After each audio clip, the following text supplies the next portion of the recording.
Okay. Yeah, thank you very much for the introduction. So there are different ways to map the same thing. If, for example, we look at a map of Europe, a very natural way to start dividing this map is to draw national borders.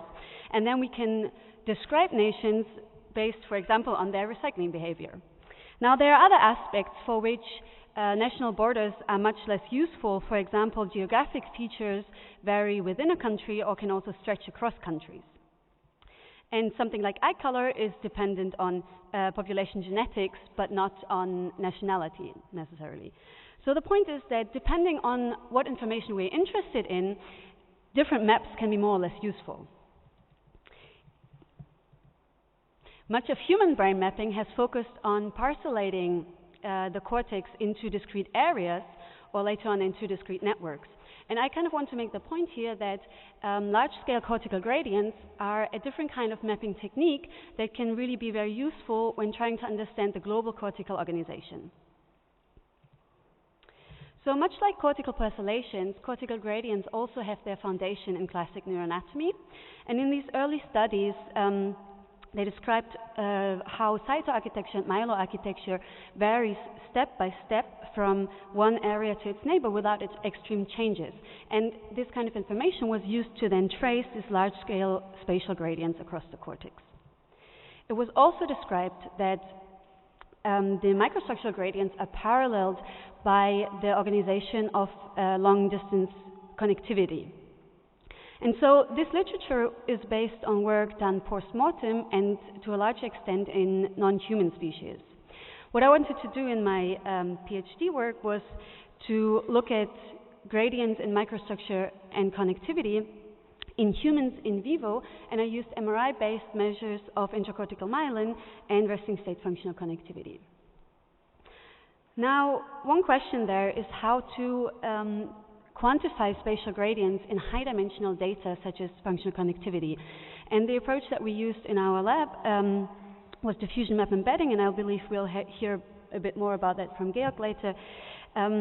So just very conceptually, you can imagine the connectivity matrix as a graph, and then we try to find the axis that captures most of the variance in this graph and project all nodes onto this axis, and this is what we call the principal gradient. Then we find the axis that captures the second most variance and so on, ending up in the end with a set of one-dimensional gradients along which cortical locations are ordered according to their similarity in connectivity patterns. So in the study, we extracted these functional connectivity gradients from resting state data of 8 subjects acquired at 7 Tesla, and we also had intracortical quantitative T1 maps from MP2 range scans of the same subjects. And what we can see is that this principal gradient of functional connectivity that captures most of the variance in the functional connectivity data actually has a spatial distribution that is quite similar to that of the intracortical T1 map. So we have one extreme end in the unimodal sensory motor areas, and then going all the way to transmodal association areas. And in the unimodal sensory motor areas, we have a low T1 reflecting high intracortical myelin content, and in the transmodal areas, high T1 reflecting low myelin. Now we can quantify the spatial correlation between these two maps, and when we do that, we see that there is a spatial correlation, however, it's far from perfect. And also we see that there are quite systematic deviations between the between the two maps, especially in the posterior medial cortex and the inferior parietal lobule.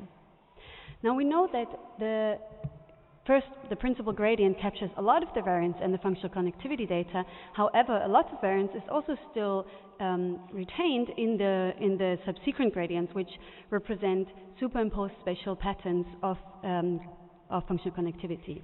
And so we did a model comparison and found that, in fact, there's a lot of information still carried in gradient 5 and 6 of this decomposition that is related to the distribution of intracortical T1. So by combining these different gradients into one map, we can alleviate to some extent the deviations between the connectivity map and the intracortical T1 map, and also the overall spatial correlation is higher. Now, in this study, we were able to quantify gradients in MRI-based proxies of microstructure and connectivity in vivo in the human cortex. However, a very important question, of course, is in how far do these large-scale gradients, or are they relevant to the functional organization of the cortex? And this was really the focus of Daniel's study in 2016, where we used the HCP data to extract functional connectivity gradients and a meta-analytic approach to map task activation patterns along the extent of this principal gradient. So what you can see is that, in fact, this principal gradient tracks a hierarchy of increasing functional abstraction from direct action and perception-related concepts mapping to the unimodal end of the gradient through domain general terms like visual attention, working memory, all the way to very abstract concepts like social cognition mapping to the transmodal end of this gradient. And many people will immediately think of the seminal work done by Marcel Meeselam here, who described a similar functional processing hierarchy based on postmortem data in macaque monkeys.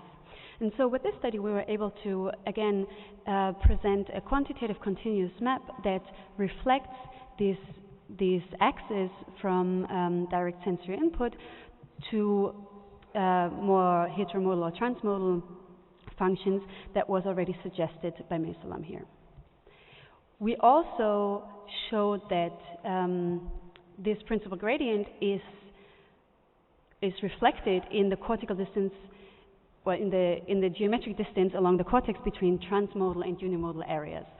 So an interesting hypothesis is that actually it is this spatial distance, like the maximum spatial distance between the sensomotor areas and the transmodal areas, that enables the transmodal areas to perform functions that are more removed, more uncoupled from direct sensory input, and more internally directed. Definitely, this simple geometric measure of cortical distance appears to capture much of the variance in different cortical features, as we discussed before. And so what we proposed is that it's a working model of an intrinsic coordinate system of the human cerebral cortex based on cortical distance. So you can see that this model is quite reminiscent of Meeselam's original schematic. But here it's actually a quantitative description showing each data point being a single location on the cortex, and along this first dimension we map the actual spatial distance between transmodal areas and unimodal areas. We also found that the second functional connectivity gradient represents to a large extent the differentiation between different unimodal systems, and already this also was already present in this schema suggested by Meeselam. So this gradient as well can be captured by distance along the cortex. Here it's the relative distance from landmarks in different primary sensory regions, visual in red, auditory in green, and somatosensory in blue. So what we suggest is that this is actually a second dimension of this working model of the intrinsic coordinate system of the human cerebral cortex, which differentiates between the different sensory domains on the outline here. Now, we'll have to see if this exact implementation of an intrinsic coordinate system is actually so useful, and what's the best way to describe these gradients. But I think what's quite clear to me is that the general framework of cortical gradients is indeed really useful in order to integrate findings and to understand better global structure-function relationships. And I just want to give a brief sketch of how this can look like. So now this is data from partly other fields, from completely other groups, but I just want to show how, if we start thinking in this way along large-scale spatial gradients, how it can help us to really integrate findings and make some connections. So there's a lot of evidence for a hierarchy in temporal receptive windows. What that means is that sensory regions process information on the order of milliseconds, and then there's a slow increase up to transmodal association areas, which can integrate information over minutes or longer. This is likely based on a hierarchy in intrinsic timescales, and here this basically just reflects how long information is retained in the activity of an area. And then there's modeling work showing that these intrinsic timescale hierarchies automatically or naturally emerge from systems of coupled microcircuits if the microcircuits are allowed to vary in their parameters according to actual microstructural large-scale gradients. And then these microstructural or this heterogeneity in the microcircuits likely will be encoded in the gene expression patterns, which too have recently been described for the human cortex here. So the very simplified idea would be gene expression patterns determine the makeup of local microcircuits. This determines the intrinsic timescales and in the end the temporal receptive windows, which then really lead to different areas integrating information over a different timescale and thus operating at different levels of functional abstraction. So I think if we really want to go deeper into these kind of questions and understand how these large-scale gradients in structure and function relate to each other, how they emerge, etc., I think two important directions will be, on the one hand, cortical development, and in fact there's been some really interesting work recently showing that, for example, functional connectivity gradients in neonates are dominated much more so by the sensory motor system, and there's only an immature gradient between unimodal and the still forming transmodal regions. Also, it was shown that autism spectrum disorder as a developmental disorder manifests in perturbed gradients as well as in perturbed intrinsic timescales, which kind of speaks to the connection I was making earlier. And I think then the other aspect to really look into is a comparative approach, and large-scale gradients have been described in macaques, marmosets, and mice more recently.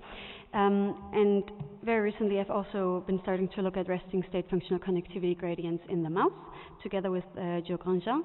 And I think what really is going to be the focus here, or needs to be the focus here, is to do a thorough comparison across species so that we can relate the differences in the large-scale gradients to differences in functional differentiation, maybe understand which parts relate to uniquely human functions, and also to make use of these more invasive techniques that are available in mice or in other species to really understand what is underlying these large-scale gradients that we see in MRI.